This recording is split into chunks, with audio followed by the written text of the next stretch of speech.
Hello everyone, welcome back to PJ Chen Design. Today we are going to talk about this design and specific how to apply the Milgrain on it. Are you ready? Let's get started. We're going to starting the design at the front view, and so let's do a bunch of the line work. So I'm going to draw something like this as a center, and for the petal looking things, we are going to using the arc tool, snapping into the 0 point and going up for whatever how big that you want it, and we can simply mirror that to the other side. So then this will be the one of the petal that we have that's joining it.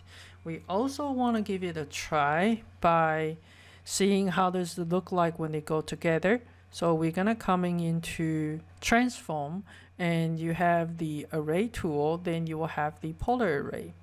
Then starting with the 0, make sure you record the history, and we want to have 4 of them, and that's what we get here. So since we record a history, if you feel like they are jamming too much, then you can always turn on your gumball and kind of move them around, and if they happen to be jamming inside too much. The second thing I wanted to do is try to making offset.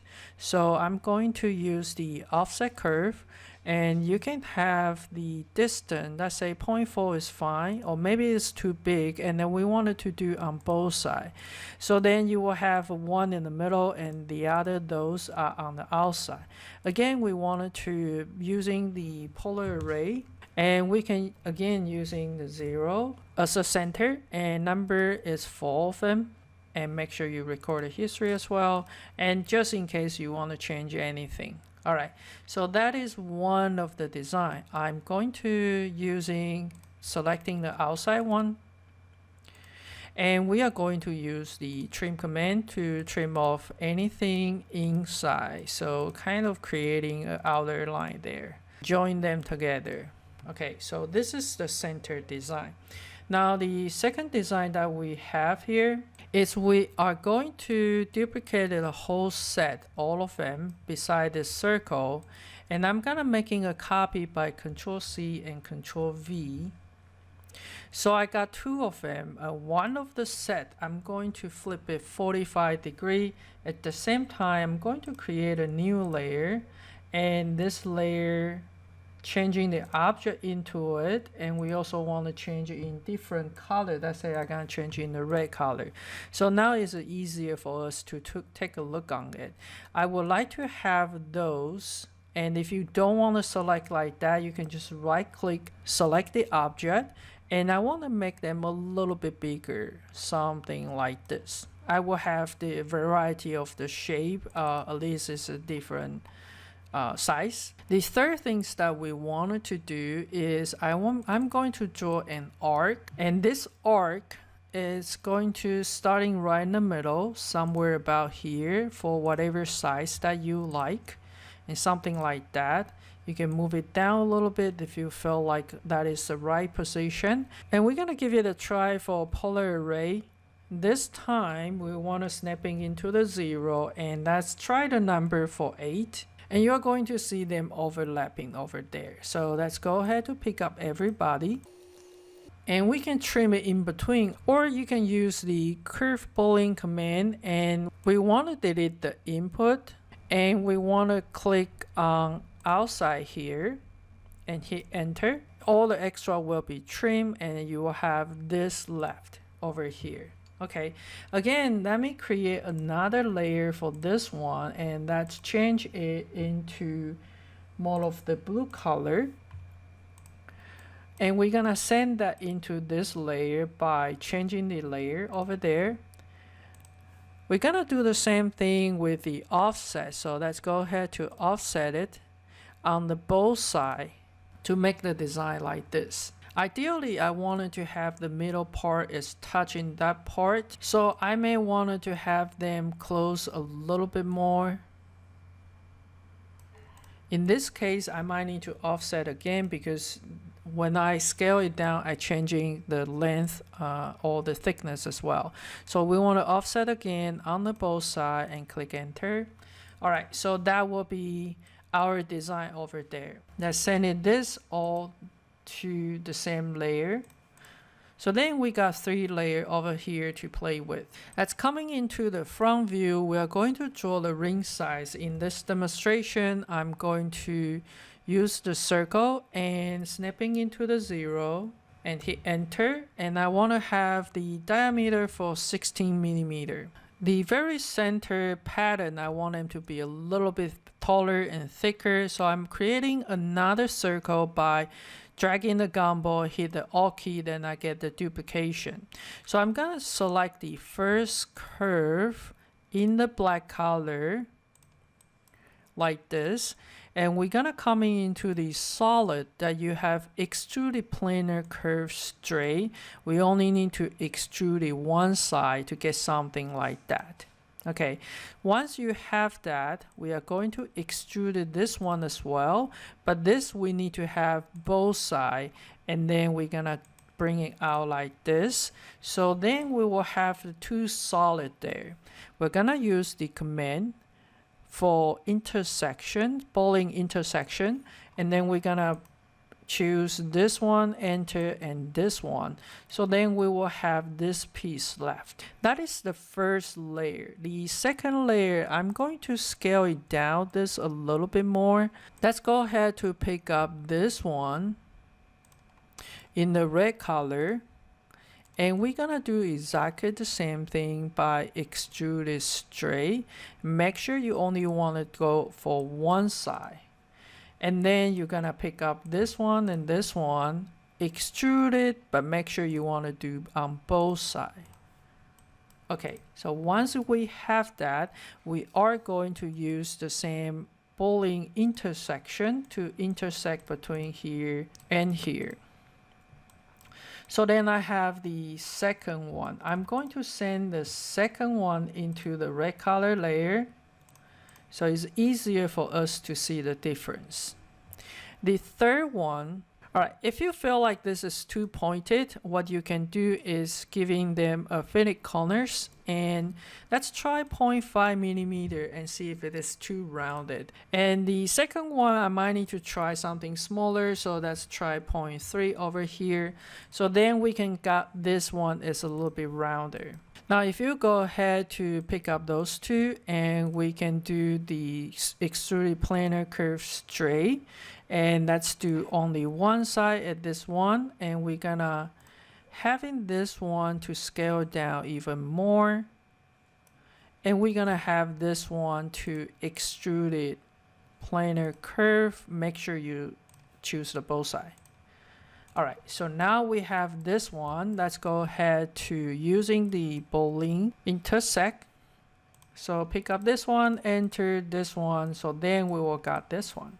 Now this one I'm going to send it into the blue colors. It's just easier for us to see. So now with all of this, we need to kind of do the Milgrain, and that's when this one come in handy. And also in between the parts, since those parts is not touching, you can have a stone setting right here. Right here. It depends on how you like to do your design. I'm gonna leave it empty right now, and we'll figure out how to connect them later on with the stone or the dot. I'm going to do the Milgrain, and Milgrain we need to have the line. So I'm going to have this line, all of them, and we are going to project it to this surface. And all you see is both on the top and the bottom. We don't need the bottom one, so let me deselect those on the top and delete the one on the bottom. So now we see the line over here. We need to have the Milgrain, and we can kind of giving the first beads over there to decide how big that we wanted to have. So in this case, I'm gonna give it something somewhere in about this size, and make sure that the center snapping into the curve end, so that way it will sitting right in the half on the top, then half inside of the object. I'm going to explode this curve into twos because there's a kink over there, and we definitely wanted to make sure that we only work on half of them. The command we are going to use is align along the curve. So we're going to pick up the object here, and we are going to pick up the curve here. So we kind of need to guess how many we needed. So I'm going to guessing 15 of them first to see how it flow. Now, if you feel like the bead is too connected or it's not, then you can always change them. So that I'm going to do on the other side, we're gonna use the same command here, and we're gonna pick up this curve, and for 15 of them. You may have the duplication at the end. Don't forget to delete them. All right, so then we got the first one. At the end, I also wanted to see the fillet edges. So I want to fillet and see how's that gap in between to play with my Milgrain. Maybe it's too big or too small. So let's go ahead to use the fillet edges. So let's try 0.25 on all of them. And they come out really well and nice and round. If a fillet grid size, it look nice as well. You can make it bigger if you want to. So once we have it and it look decent, I'm going to Boolean Union all of the ball first, and then they will become one unit. Instead of a polar array, we need to use the mirror. And gonna type it 0 here, so we'll have a mirror to the other side. I'm going to use a mirror again to have it on the other side. Okay, so then that will be our first one. The second one is this part over here, and we are going to do the same. We are gonna pick up the curve in the middle for this one, and we wanted to project it to this surface. Again, we don't need the bottom one, so let's just use the top one and delete the bottom one. Okay, so this is the curve that we have. I'm going to use the same size of beads like the other one. In this case, I have a 0.22 millimeter in diameter, and I'm going to do the same with pick up this one, and we want to explode it into two curve. And for this curve, we're going to use array along the curve, and we're gonna pick up this one first and pick up this curve. Let's try 15 again and see how it works, and if it works fine, we are going to use the same beads on the other side for 15 as well. Okay, once you like it, go ahead to Boolean Union this one, and then we wanted to mirror to the other side. We cannot just copy, rotate it on the other side because it does have a curve there. So in this case, we need to have this one exploded.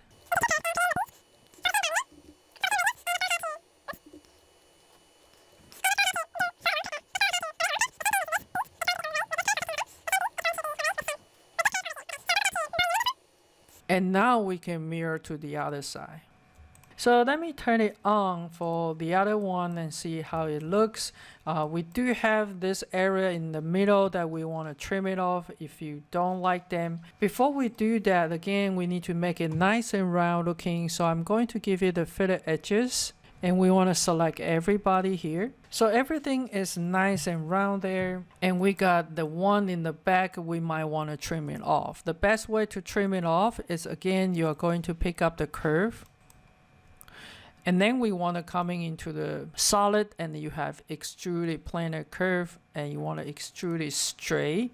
This one, and using the Boolean Difference, and this is the cutting object. So then we can clean it off something like this. Okay, so for the very last section here beside the ring band, we're going to do the same things. Have this one projected to this surface, delete the bottom one, creating a first bead with the same diameter for 0.22 radius, I'm sorry, and then we are going to have that one. Let's see if we can work on the whole things at once. So we're gonna do the array along the curve. This is the object, and this is the curve. So let's try 200 and see how it goes. All right, If it is too much, and definitely you can reduce it. So let's try this piece, and instead of the 200, maybe we want to try 180. All right, so do your own adjustment, and I also wanted to have a fillet on that one as well. So that's using the fillet edges. We're gonna select everybody and to have it nice and round. So let's turn on all the part here. So we have all the parts ready. We can just put the stone somewhere in the middle. Let's talk about the ring shank. I like to have a ring shank nice and round as well. So I'm gonna use the conic corners with the 3-point, snapping into the quadrant here and another quadrant over here, and coming to the side for whatever how thick you want, and coming in a little bit to have a really round corner, and making this conic corner square back into the center by using the move command. So now we have something like this. We can use the sweep to rail, rail 1, rail 2, and cross section. Then you will get something like this. A lot of time you don't want the things to go in the middle. All right, so what I like to do is coming over here and draw a line roughly from here to here, using this line to mirror to the other side. And pick up both of them. I would like to use the trim command to trim off whatever inside. Make sure that you are trimming in the right place. You don't want anything hanging out over there. And then you're going to use the cap command to cap it. So now we finish our ring, and you can add the stone into the space or the space over there, whatever you like. If you want to know more about stone setting, I have a stone setting course at the right top corner. And if you want to know more about how to do the 3D model for the jewelry, I also release a new course, Jewelry CAD Design Rhino 3D Introduction to Intermediate course, and that will teach you step by step from the beginning. Thank you for watching, and see you next.